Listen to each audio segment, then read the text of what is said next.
Olá, queridos amigos, boa noite. Vamos aí dando início a mais uma live. Hoje nós vamos ter um convidado aí mais que especial. Já vou colocando aqui para vocês o tema da nossa live de hoje. Nós vamos falar sobre mediunidade a serviço do bem, com o nosso amigo Ítalo, do Espiritismo com Alma. Nós estamos para marcar essa live com o Ítalo já faz um bom tempinho aí, né? E a gente estava tentando conciliar aqui um pouco da minha agenda também para conseguir trazer esse nosso querido irmão aí, que faz um trabalho belíssimo no canal dele. Bem-vindo, bem-vinda, Sil. Azul também está entrando aí, Matheus.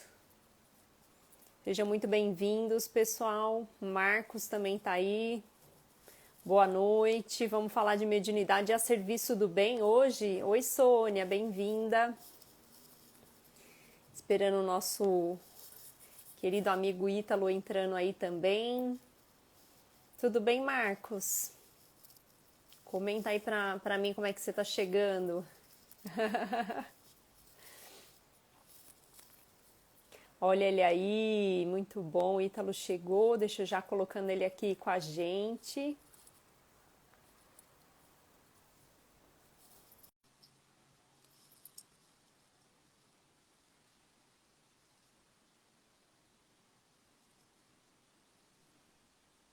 Olá, boa Olá, noite, tudo bem?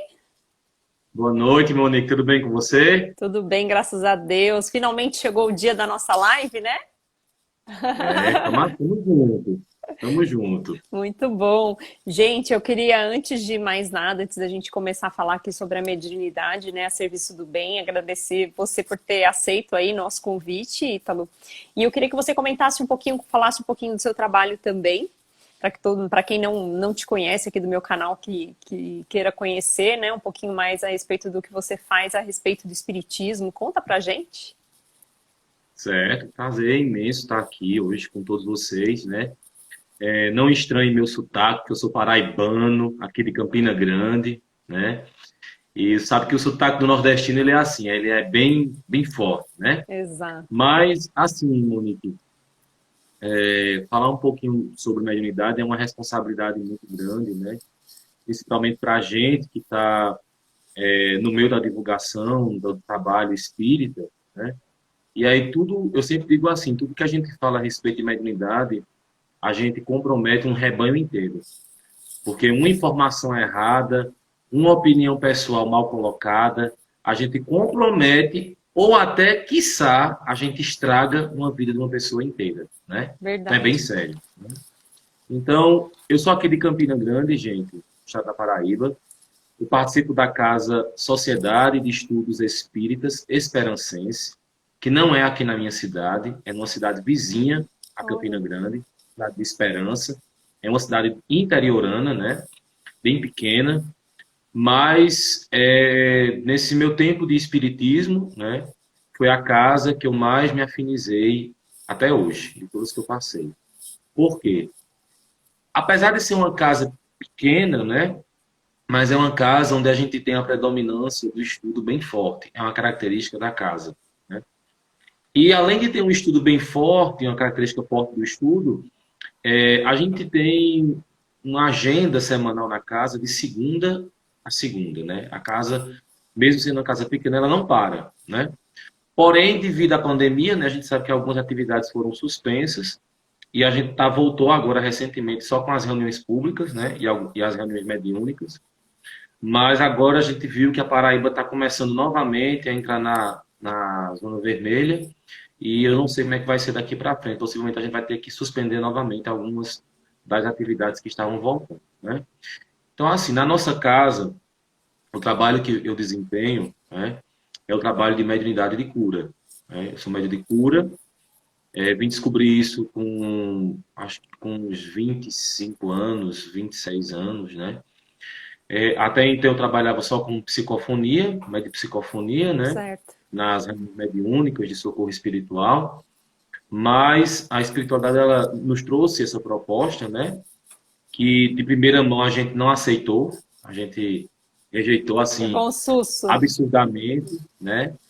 até porque é uma faculdade que ela, assim como todas as faculdades mediúnicas, mas especialmente a de cura, ela exige mais cuidado, mais atenção, mais estudo, para você não se perder dentro do campo místico da cura, que a Disciplina, gente né? vê ainda. Ou nem se fala, a disciplina, né? E quando a gente aceitou essa proposta, primeiro o espírito que lançou essa proposta para a gente foi o espírito que é muito conhecido no meio espírita, que é o José Grosso, né? O José Grosso, ele apareceu para mim numa reunião mediúnica, né? Eu não via o semblante dele, eu via só a palma das mãos dele, as mãos perispirituais, né? Com uma coloração fluídica verde, muito clara nas mãos, né?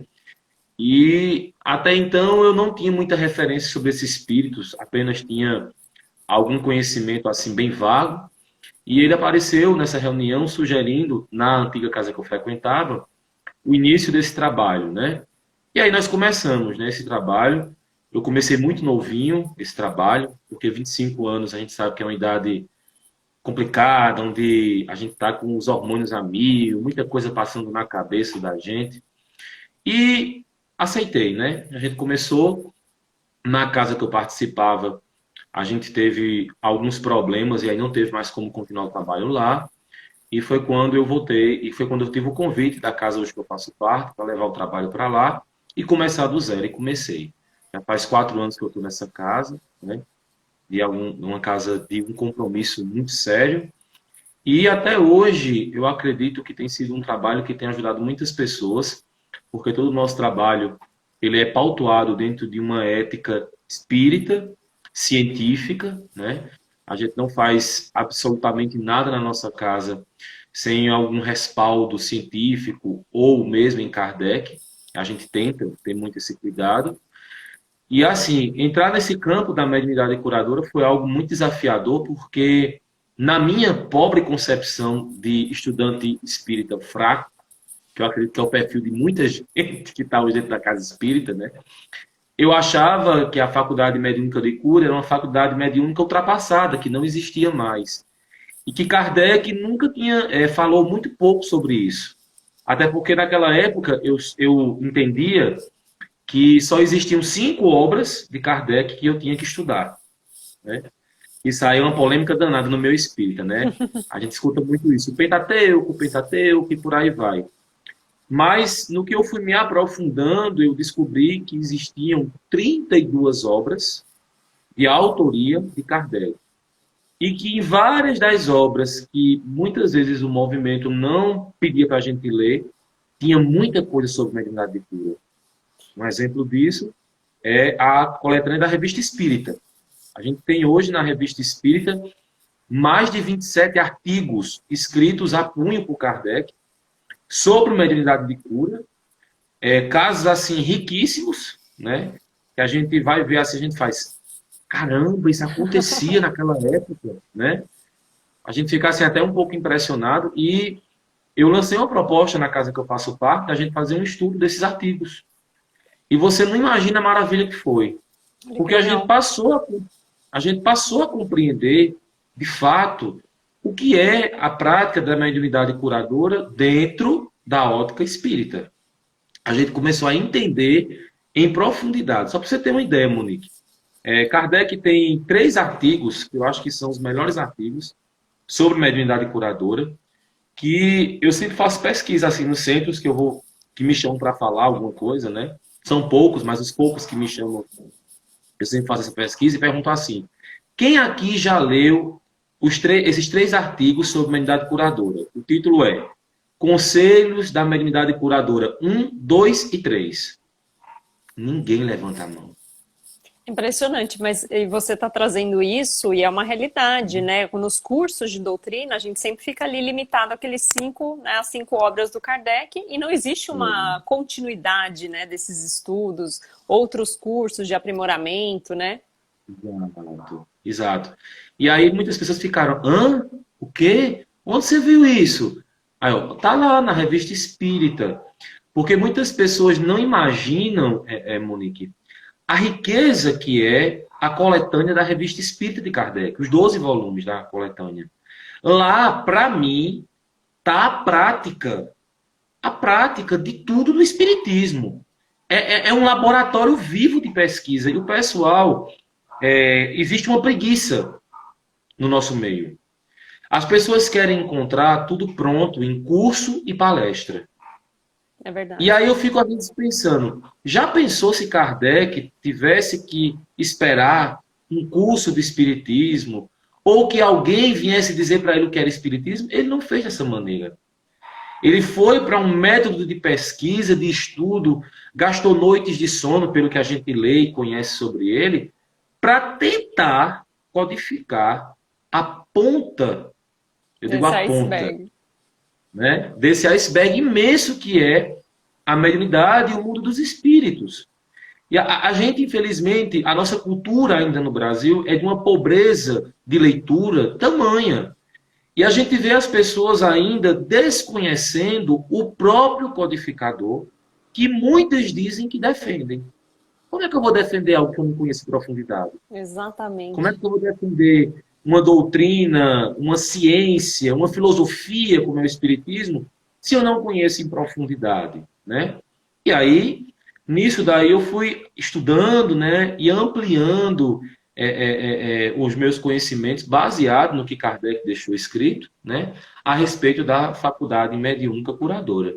E hoje o nosso trabalho na nossa casa, ele é estruturado nesses conhecimentos, nesses conceitos que Kardec deixou, dentro de todas as 32 obras que Kardec assim deixou para estudo para a gente. Então você vê um ponto aí bem importante, né?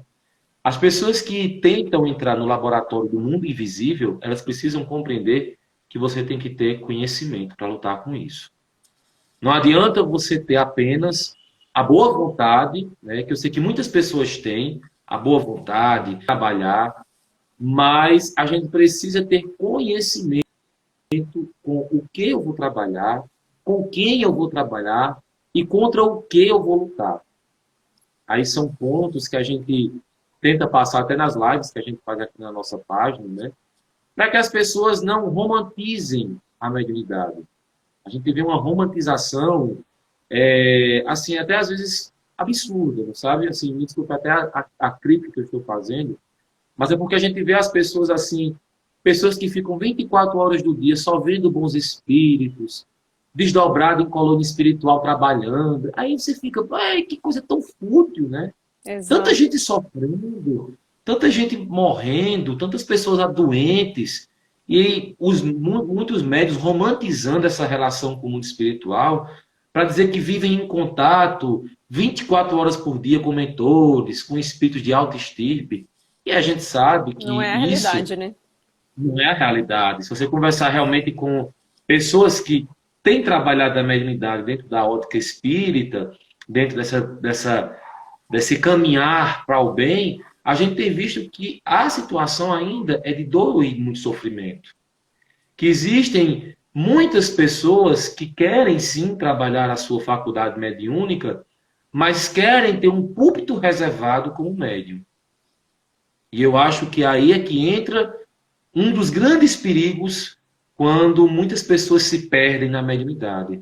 É quando a pessoa busca um reconhecimento pelo que está sendo feito através dessa faculdade, sabe?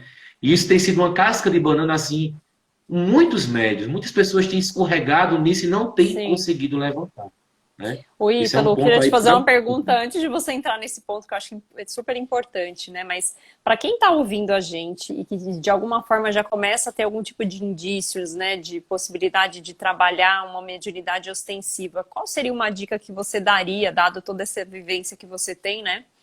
Tanto de médium aí de psicofonia quanto médium de cura? Que tipo de orientação e dica você daria para esses médiums que estão se descobrindo agora médiums, né, ostensivos? pronto. Vou dar dois conselhos maravilhosos. O primeiro, estude. Compreenda o que está acontecendo com você. Por quê? Vamos aqui abrir a gaveta agora dessa questão. Nós temos percebido hoje várias casas espíritas, né? Pessoas que estão em casas espíritas, trabalhando nas reuniões mediúnicas, sem ter mediunidade. Porque em muitas situações a gente tem visto, nós temos observado, pessoas que têm conflitos emocionais e psicológicos, e muitas delas rotulam como mediunidade. E muitas casas que não têm conhecimento do que é mediunidade, pegam essas pessoas desavisadas, colocam dentro de uma reunião mediúnica e começam a dizer aquela velha frase que a gente conhece. Você é médium, você tem que trabalhar. Se você não trabalhar, a sua vida vai ser um inferno. E aí você pega muitas vezes uma pessoa que está num desajuste emocional tamanho. Sem preparo, né? Sem preparo de nada, não sabe de nada que está acontecendo ali, e você joga ela numa reunião mediúnica. E aí aquela pessoa com um conhecimento completamente superficial, ela começa, a partir daquele momento, por incrível que pareça, Monique, a detonar a própria vida. Em que sentido? Ela não trata um problema que ela tem de caráter emocional, né? E aí, quando a gente fala de caráter emocional, é importante a gente destacar que tratar o emocional não é na casa espírita. A gente tem que tratar com um terapeuta terreno, com um psicólogo, ou até se precisar de um psiquiatra. Para depois disso, a gente associar o espiritual, que é o que Kardec pede.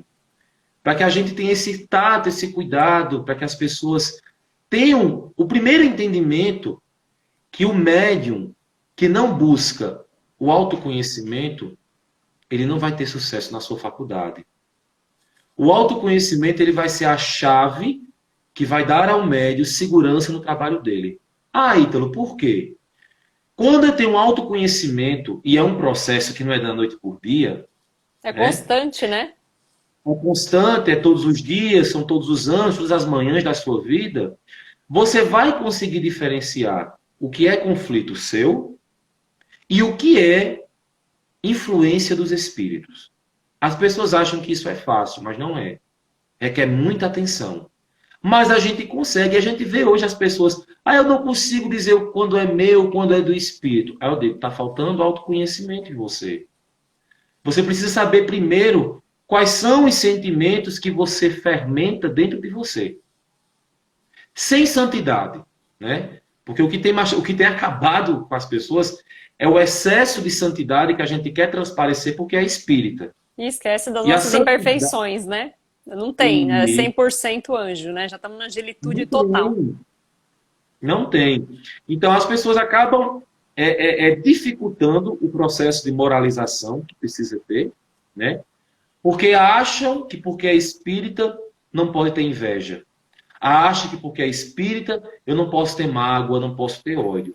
E muito pelo contrário. A doutrina espírita está justamente mostrando para a gente, principalmente para os médiuns, que a gente precisa estar em contato com o nosso eu interno. Você já parou para pensar a quantidade de vivências que a gente tem, de frustrações que a gente traz dessa atual encarnação, das encarnações passadas? Tudo isso é um emaranhado de fio que está dentro da gente.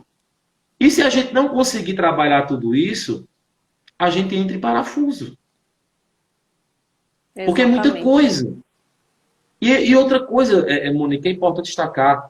Reunião mediúnica não é terapia. Quem vai para a reunião mediúnica achando que está indo fazer terapia com o mundo espiritual, meu amigo, pare de ir, porque você não entendeu ainda o que é a reunião mediúnica. Vai cair de cara, né? Tá sim de gente fazendo isso. E quantos não querem só conhecer fenômeno, né? Conhecer o fenômeno, ver como é, curiosidade, né? Exato. E aí, eu puxo agora para uma frase de um dos maiores espíritas que esse Brasil já teve, e poucas pessoas sabem quem é, né? Que é o Luiz da Rocha Lima, o fundador do Ato Frei Luiz lá no Rio. Que ele diz assim: se nós não compreendermos os objetivos dos fenômenos, de nada eles vão servir. Você percebe a profundidade disso? Se eu vejo uma psicografia, uma psicofonia, uma materialização, uma cirurgia espiritual, se eu não compreender o que há detrás disso, é um mero fenômeno. É Não vai interessante mudar em nada. você trazer isso, porque eu estou estudando ele, né, e um pouco do livro do Dr. Paulo César Frutuoso, né, e eu fiquei encantada com esse trabalho de cura, porque eu, de verdade, eu não conhecia pessoalmente, assim, né, de ler, de estudar, e realmente minha casa espírita não tem esse tipo de trabalho, né, e eu acho muito interessante quando ele traz tudo toda a necessidade que nós temos que abdicar para fazer um trabalho de cura. Eu queria que você comentasse um pouco a respeito disso, né? De todo Sim, esse sim, esforço, essa necessidade, essa disciplina necessária, né? Quando eu comentei aqui da sim, disciplina, está muito ligada a isso, né? Não é simplesmente agora eu sim. sou médio de cura e estou numa casa espírita e vou sair curando todo mundo, né? Tem toda É, uma preparação para isso, né? Primeiro que é muito importante a gente destacar, né? A faculdade mediúnica, seja ela qual for, ela é orgânica. Isso quem nos fala é Kardec no livro dos médiuns. Então, se ela é orgânica, o que eu como, o que eu penso, o que eu alimento dentro de mim, tanto organicamente como emocionalmente, ele reflete na minha mediunidade.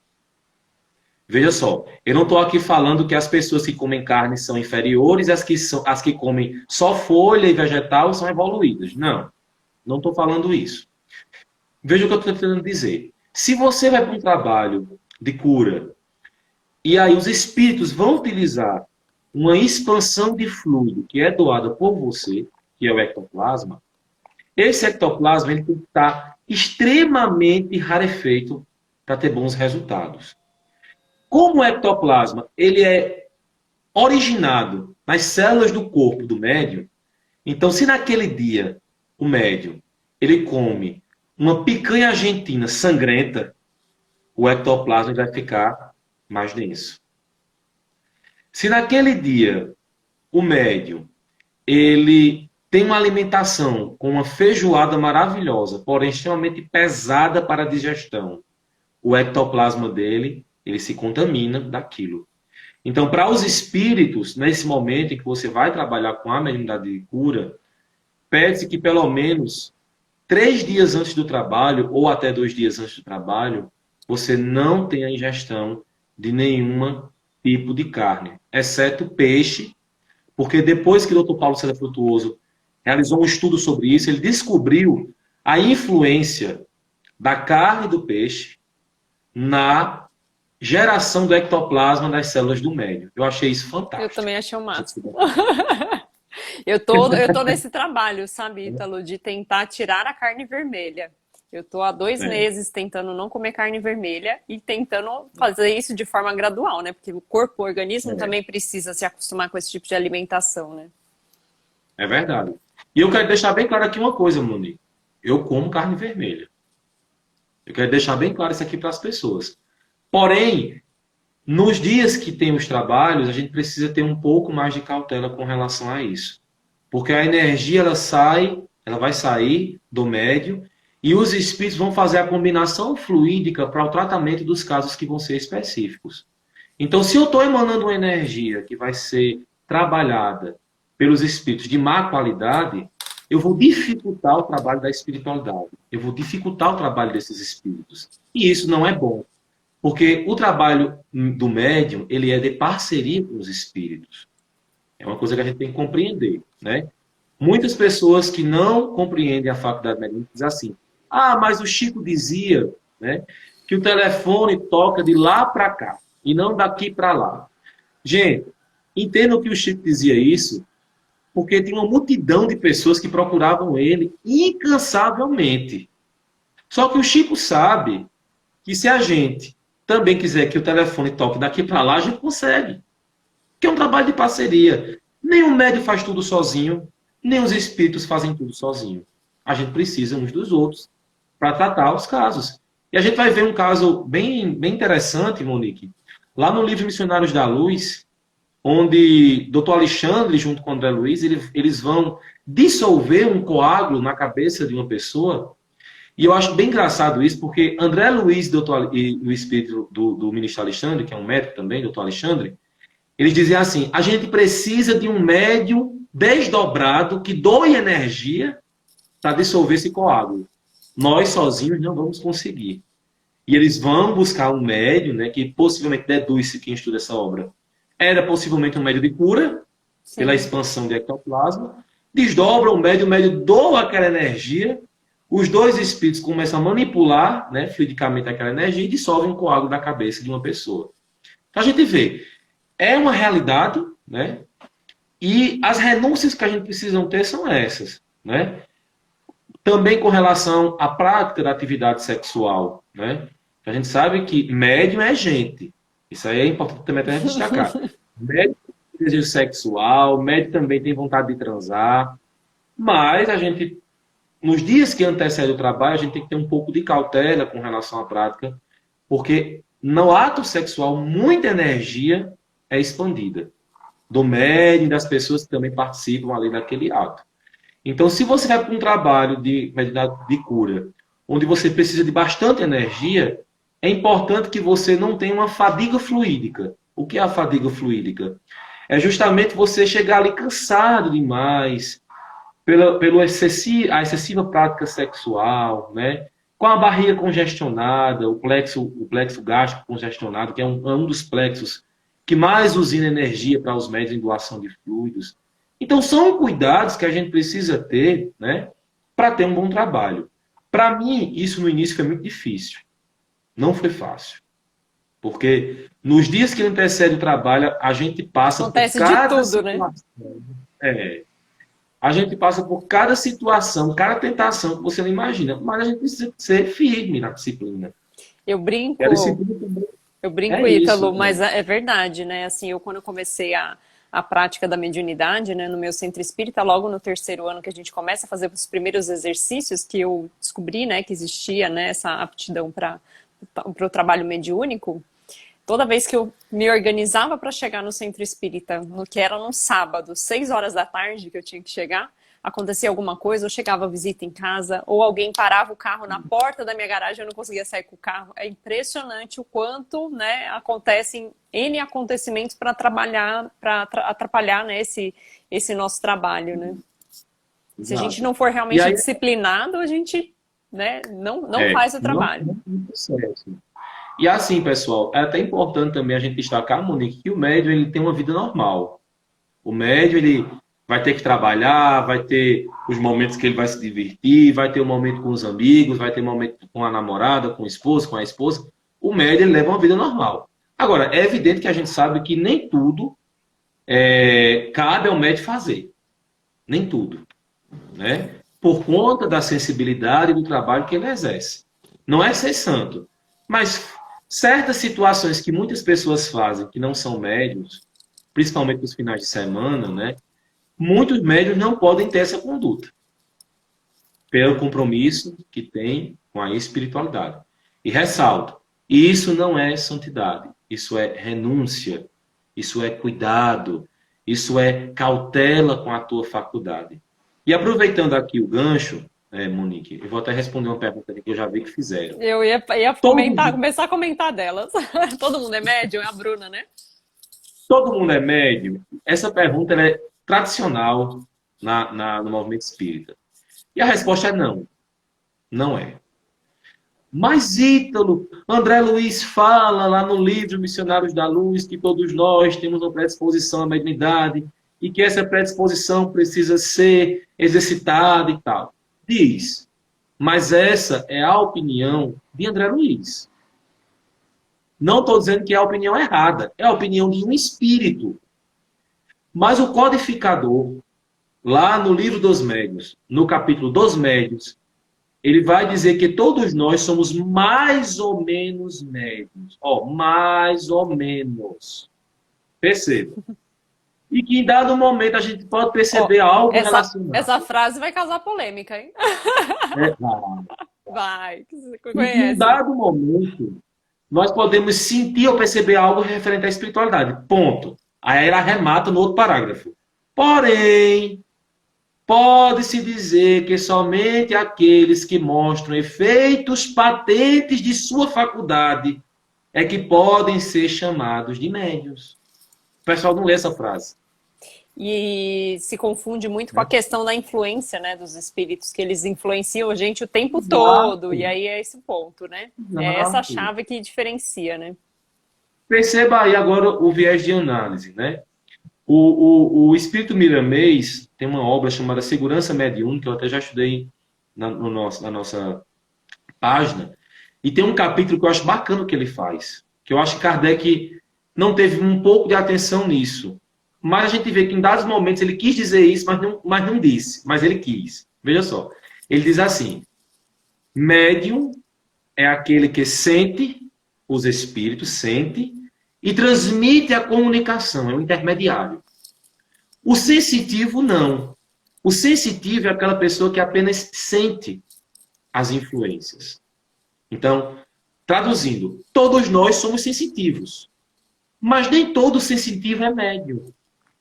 Nem todo sensitivo vai conseguir entender, né? Entender A diferença, né? a diferença. Nem todos vão entender a diferença, ou ouvir a mensagem, ou passar realmente o que o Espírito está dizendo. E ele diz mais assim, o sensitivo caminha para um futuro médio. Ou seja, todos nós estamos caminhando para um dado momento de nossas vivências, ser médio. Mas isso não quer dizer que todo mundo é médio. Veja, parece até um pouco confuso, mas se a gente entender, a gente vai perceber que existe uma grande diferença entre quem é sensível, sensitivo, e quem é médio. E aí veja que interessante. As pessoas têm essa necessidade de dizer que é médio, porque acabam achando que só consegue fazer algo de bom se for médio. Só consegue fazer algum trabalho bom na casa espírita se for médio. E, gente, quem não tem predisposição nenhuma à mediunidade, dá para fazer muita coisa boa na casa espírita. Nossa, eu particularmente, Ítalo, eu admiro os nossos companheiros de orientação mediúnica. Com o dom da palavra, com o conhecimento que tem, para poder de alguma forma ali, né, porque no caso ali do meu trabalho de mediunidade, né, que eu tô ali no grupo de orientação aos espíritos, eu tenho muitos colegas ali, né, fazendo esse trabalho de orientação ao espírito, que está ali conversando e dialogando com esse espírito que vem, e eu falo, nossa senhora, né, veio a palavra exata, né, o que realmente precisava ser dito ali para conseguir auxiliar esse espírito que mais precisa, né. Isso. E você vê, Monique, uma pessoa perguntou aqui agora, eu vou até explicar. Ela perguntou onde é que está isso no livro dos médiuns. Está lá no item, capítulo, né, dos médiuns, tá? Podem ler lá os primeiros parágrafos que vai ter lá Kardec dizendo isso, da questão do mais ou menos médios, tá? Só para especificar, para que as pessoas não achem que a gente está inventando algo ou trazendo alguma opinião pessoal. Como também eu quero destacar o seguinte aqui para as pessoas. O que eu estou trazendo não é a verdade absoluta de nada. É a minha vivência como médium, é a minha vivência como pessoa que trabalha na casa espírita, enfim. Não é a verdade absoluta, tá? Então, voltando para esse ponto, Monique, deixa eu só te mostrar aqui um viés que é bem interessante sobre esse negócio de todo mundo é médium. Essa questão do todo mundo é médium é uma falta de estudo doutrinário que a gente já identificou no meio espírita. E aí, qual é o perigo disso? O perigo disso é você colocar, né, uma pessoa que não tem mediunidade para exercer a mediunidade na reunião mediúnica. Entendeu? Pela interpretação, né? Pela interpretação errada, né? Exato. Aí a gente vai começando a ver pessoas que começam a se constranger dentro de uma reunião mediúnica, porque não está vendo, não está sentindo, não está percebendo nada, e aí, para não sair por baixo, começa a dizer que está vendo, que está ouvindo e que está percebendo. Excelente. E só destacando esse ponto. Muitas pessoas fazem isso por um problema de fragilidade emocional, que precisa ser tratado, como a gente falou bem no início, com um terapeuta. Tá? Mas veja, da mesma forma que as pessoas começam a dizer que estão vendo sem ver, psicografando sem psicografar, falando algo dizendo que é um espírito, se encaixa com o que Kardec chamava de charlatão. É uma pessoa que finge algo que no íntimo dela ela sabe que não tem. Exato. Ela não tem. E veja, quando você diz assim, todo mundo é médio, é a mesma coisa que você afirmar, por exemplo, que todo mundo é diabético. Veja, você não é diabética, mas todos nós, se não cuidarmos bem da nossa saúde, nós temos uma predisposição a sermos diabéticos. Você percebe isso? A gente não é. Mas se a gente não se cuidar, a gente se torna diabético. Então, existe uma generalização tamanha com relação a esse negócio da mediunidade que entra nessa prática absurda. E eu já vi muito isso em casa espírita. Eu participei uma vez, Monique, de uma casa espírita em Pernambuco, fui fazer uma palestra lá, e o presidente do centro disse assim: você quer participar da reunião mediúnica? No final da palestra, eu falei: quero, para mim é uma honra, eu posso participar? Pode, Sim. tal. Beleza. Vamos para a reunião mediúnica. E tinha uma médium da casa, uma senhora, que aparentemente você olhava para ela e você dizia: essa mulher não está bem, tem uma coisa errada nessa mulher. E o presidente do centro me chamou e disse assim: olha, essa daí é uma das melhores médios da casa. Que esse termo, melhor médio, médio maravilhoso, médio Classificar, né? bom. Ai, gente, pelo amor de Deus, isso é uma pobreza de linguagem na prática mediúnica tamanha. Não existe melhor médio bom, pelo amor de Deus. Né?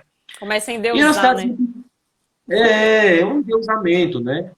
E era uma casinha pequena, numa cidade pequena também, no interior aqui de Pernambuco, né? Eu não vou dizer qual é a casa, por uma questão Sim. ética, mas foi um caso que mexeu muito comigo.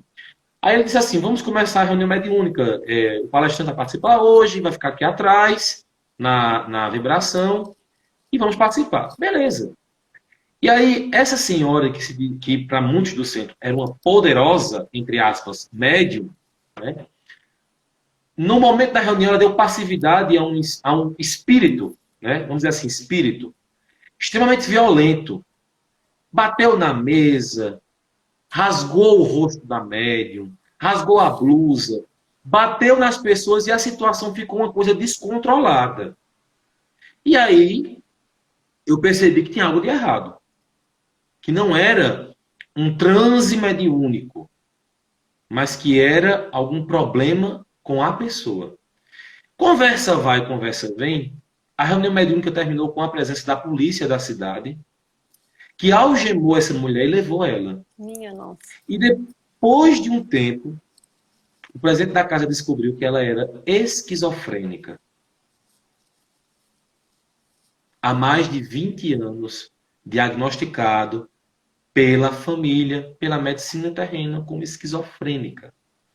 Então, essa médium, ela passou mais de 20 anos dentro de uma casa espírita, dando Mascarando o comunicação, problema, né? mascarando um problema que, por falta de estudo, o próprio presidente do centro e o grupo não percebeu. Aí você para agora e pensa: quantas casas não podem estar passando por isso nesse momento e a gente não sabe? Muitas. Quantas casas não estão passando por situações como essa? De pessoas que estão em reuniões mediúnicas, mas pessoas que podem estar naquele instante com um problema de esquizofrenia. E veja, eu não estou aqui falando isso para dizer que não existem médios. Sim. Existem médios maravilhosos. Mas tem pessoas que a gente não precisa nem sequer ser formado em medicina, ou psicologia ou psiquiatria, que a gente bate o olho e vê: rapaz, fulano não está bem. Tem algo errado com fulano. Aí eu percebi que essa mulher, ela tinha consciência da doença dela, mas ela foi para o centro porque as pessoas da cidade diziam que o que ela tinha era espiritual. Ela era médium e precisava trabalhar a faculdade. E aí ela não se viu outra alternativa e foi. Tem que ir, né? Porque estão me forçando, né? Foi. Estão dizendo que é isso, então deixa eu ver se não é, né? Porque no final você se Você sente percebe, pressionado, né? exatamente, você percebe, Monique, quanto é perigoso o que a gente fala sobre dignidade. A gente pode acabar com a vida de uma pessoa, destruir com a vida de uma pessoa, destruir com um trabalho médico de uma casa, sem a gente perceber.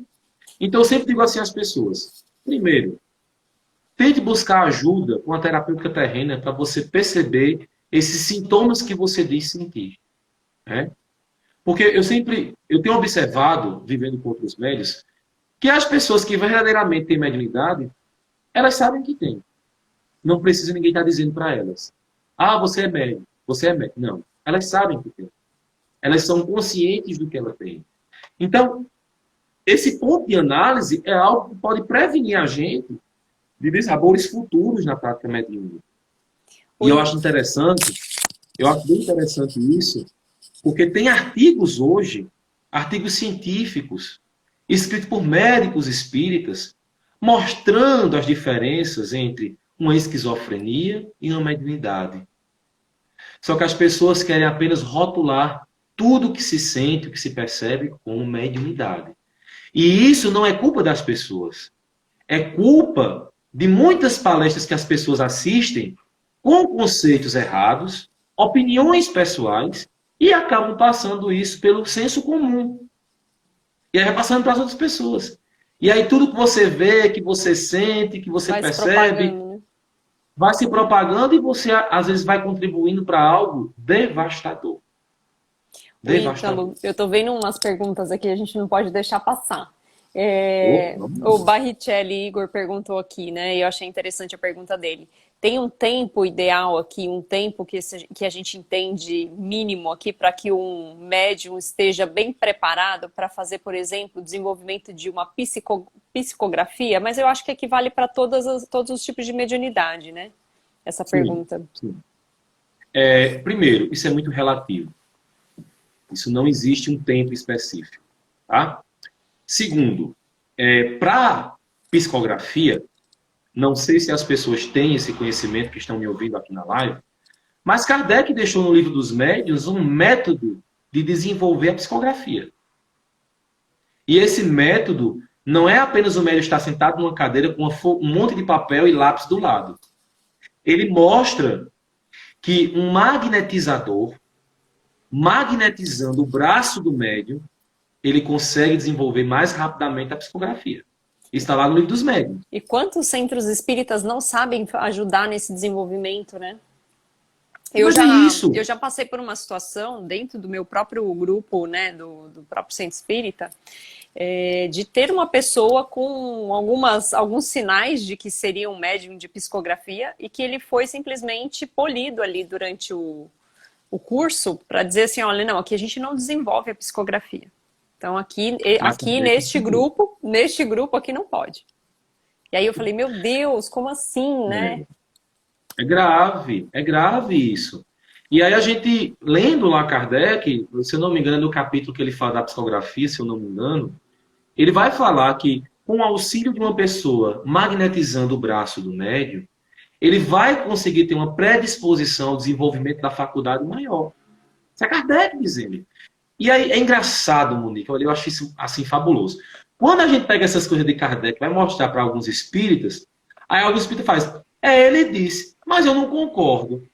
Aí eu arremato, eu digo, Pera aí, né? então você tá fazendo tudo da sua casa espírita, menos espiritismo. Porque se a gente não está seguindo a metodologia de observação, de prática de Kardec, a gente está fazendo tudo, menos espiritismo. Então, assim, a gente tem que ter conhecimento um pouquinho mais profundo com relação à prática mediúnica de como Kardec fazia. Você vê que interessante. Um ponto bem interessante também que a gente pode discutir sobre isso. A questão das evocações. Evocações hoje é um tema que eu vejo espírita brigando, né? Porque aí vai lá e diz, mas Emmanuel, lá no livro O Consolador, diz que não é preciso evocar o espírito, porque ele vem sem nenhum tipo de evocação e tal. Tudo bem, mas é a opinião do Emmanuel.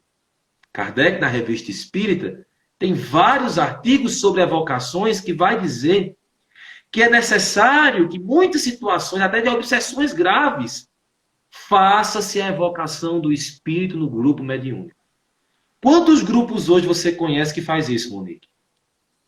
Pouquíssimos, né? Pouquíssimos. Se não dizer nenhum, né?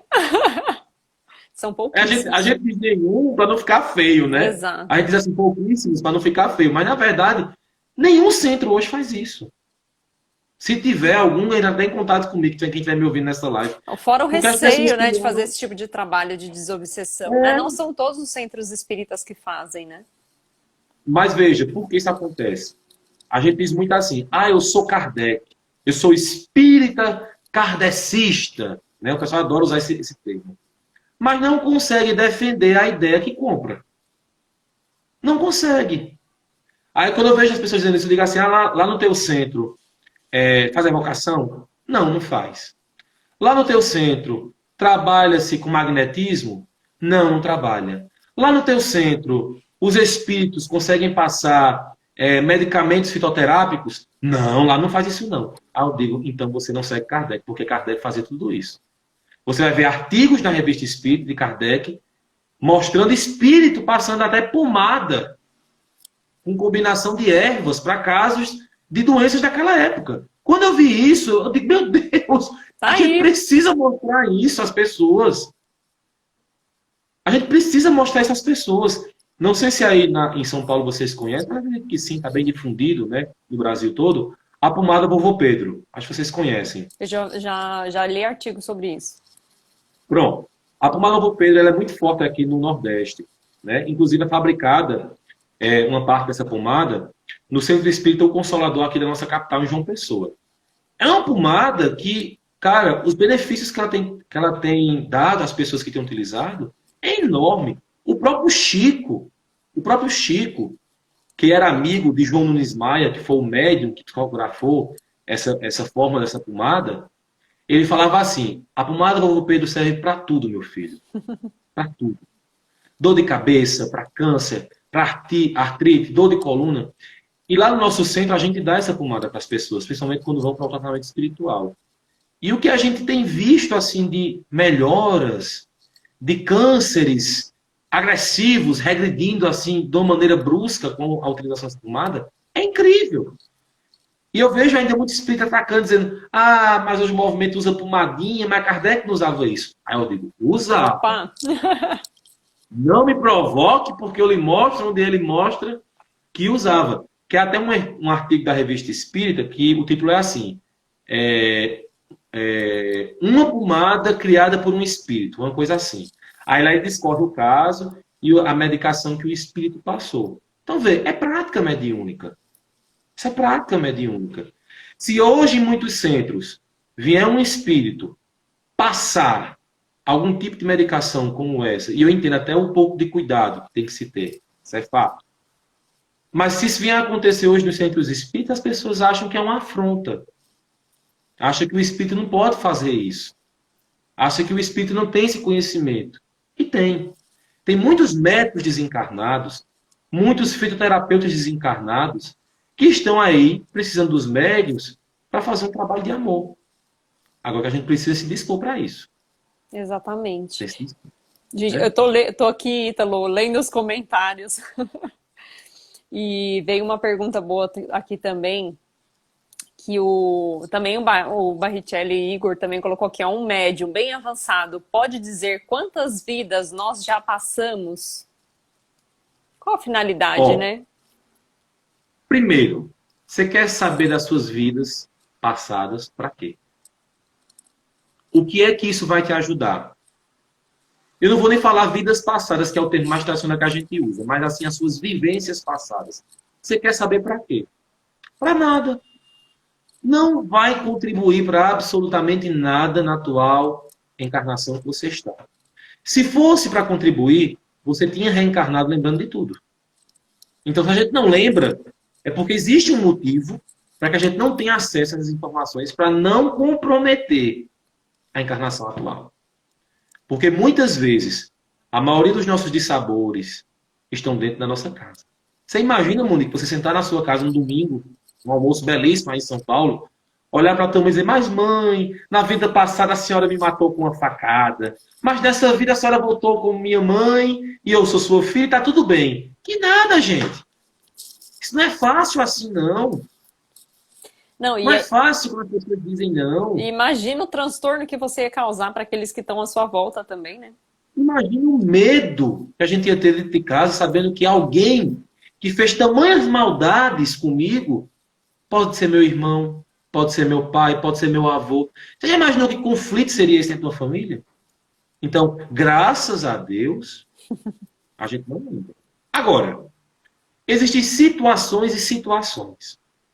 Muitas vezes a espiritualidade ela pode nos mostrar, dentro de um trabalho mediúnico, um acontecimento de uma vivência passada para resolver uma problemática na existência atual.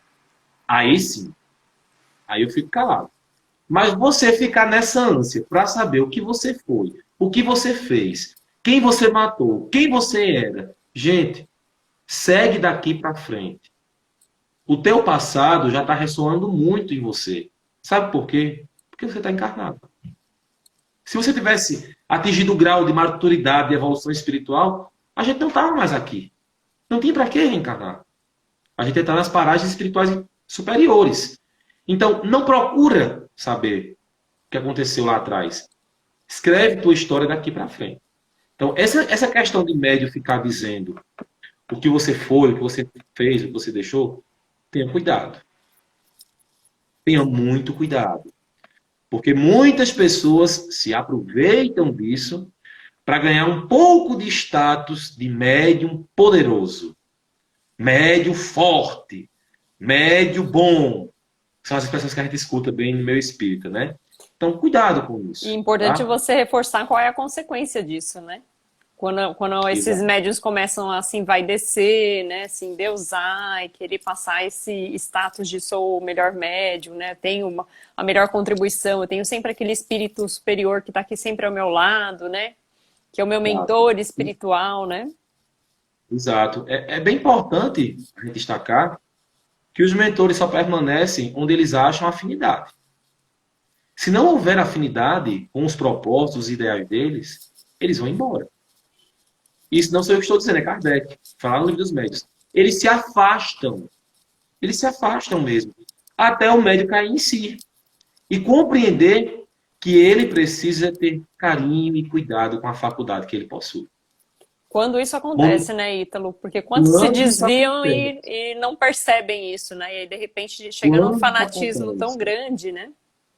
Exato. O que a gente mais tem visto hoje, Monique, são pessoas que adotam médios como líderes religiosos dentro do espiritismo. Isso é muito preocupante. Primeiro ponto, o espiritismo ele não é religião. Quem está dizendo isso é Kardec, não sou eu, pelo amor de Deus. Antes que alguém entre no meu privado lá da página e me bombardeie, tá? Basta você ler a obra O que é o Espiritismo e a obra O Espiritismo na sua mais simples expressão de Kardec, que você vai ver Kardec dizendo em alto bom tom que o Espiritismo não é uma religião. Então, se não é uma religião, a gente não precisa de que ninguém represente a gente. A gente não precisa que um médium fale pela gente, porque é uma doutrina que deixa a gente ser livre pensador. Tá? Livre pensador. Então as pessoas dizem assim, a tudo que o médium tal diz, eu acredito. Aí eu volto para a pessoa e digo, tá errado. Kardec não fazia isso. É interessante, Monique, que Kardec, lá na Revista Espírita, nos finais das reuniões da Sociedade de Estudos Espíritas Parisiense, ele botava umas notas de rodapé, que eu acho que é o que tem de mais rico nessa Revista Espírita. E ele dizia assim, o médium, senhor tal, que ele não dizia o nome do médium, já também vai dizer, Uhum. que recebia comunicações do Espírito de verdade, olha só o naipe, a gente não, né, não perdeu o foco. Hoje, deu uma comunicação dizendo ser o Espírito de verdade, mas esta comunicação não batia com as comunicações anteriores analisadas por nós. Portanto, achamos prudente Desconsiderar, né? tirar esta comunicação e não divulgar. Ó, O discernimento, se né? aquele, olha só o que era o cuidado do cara. Se Kardec tinha esse cuidado, então por que hoje eu vou estar publicando tudo que vem através da minha mediunidade? O que a gente tem visto hoje de livros que têm sido publicados, psicografados, de um conteúdo péssimo, de um conteúdo que extrapola os princípios espíritas, é um absurdo. Porque a gente tem observado também médios apenas com o interesse de vender livro. Mas a venda dos livros sustenta o nosso trabalho social. Ótimo. Mas aí você começa a seguir esse médio nas redes sociais, você começa a ver esse médio tomando champanhe Chandon, indo para Paris, vestindo roupas caras. E aí não tem como a gente não dizer, né? poxa, ele está tirando de onde esse dinheiro todo? Veja, eu não estou condenando aqui ninguém, mano. É uma análise. Porque começa dessa maneira, a gente faz um evento, cobra tanto para dar uma palestra, como tem pessoas hoje no meu espírito que cobram para dar palestra, eu acho isso o fim. Isso é o fim do nosso movimento espírita. Né? E aí começa a ter uma vida completamente luxuosa, mas proveniente da mediunidade. E aí você pega Kardec, lá na obra que é o Espiritismo, dizendo que o médium ele tem que viver do seu trabalho e deixar a faculdade mediúnica como algo à parte disso.